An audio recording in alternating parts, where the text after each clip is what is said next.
Price allot. கர்த்தருக்கு பிரியமானவர்களே, தேவனுடைய மிக்க மகிழ்ச்சி அடைகிறேன். தேவன் ஆசீர்வாத மேலான கிருபைக்காய் தேவனுக்கு நன்றி சொல்லுவோம். இந்த நாள் வசனத்தை நம்மை பார்த்தோம் என்று சொன்னால் யாத்திராகமம் 33 அதிகாரம் 14 வசனம். என் சமூகம் உனக்கு முன்பதாக செல்லும். ஜீவனுள்ள தேவனாய் கர்த்தர் சொல்லுகிறார், என் சமூகம் உனக்கு முன்னதாக. மோசையை பார்த்து சொன்னார், மோசைக்கு முன்பதாக இஸ்ரவேல் ஜனங்களுக்கு முன்பதாக ஜீவனுள்ள தேவனாகிய கர்த்தருடைய சமூகம் முன் சென்றதுனால அவங்களுக்கு எதிராக இருக்கிற எல்லா தடைகளையும் தூள் துளாய் உடைச்சி போட்ட பரிசுத்த ஆவியானவர் அவர் உங்கள் குடும்பத்தில் உங்களுக்கு முன்பதாக போய் என்னென்ன கதில் உங்களுக்கு தடைகள் சொல்கிற எல்லா தடைகளை மாற்றி போட்டு தேவன் ஆசீர்வதிப்பாராக. ஜெபம். சௌத்தரிக்கிற ஆண்டவரே, சௌத்தரிக்கிற அன்பானே சுவாமி தேவரீர், எங்களுக்கு முன்பதாக உடைய சமூகம் போக என்று சொன்ன உடைய கிருபைக்காக தயவுக்காக உமக்கு நன்றி செலுத்துகிற ஆண்டவரே.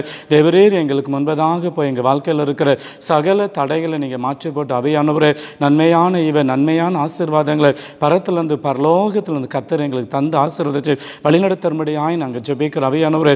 இதுவரைக்கும் எங்களுக்கு முன்னாடி இந்த தடைகளை மாற்றக்கூடிய பிஸ்னஸ் வேலைகளில் எங்கள் எதிர்காலத்தில் நன்மைகள் அற்புதங்களை ஆசீர்வாதங்களை கர்த்தர் காண செய்யுங்க. பொறுப்படுங்க. இயேசு மூலம் ஜெபிக்கிறோம் நல்ல பிதாவே, ஆமென்.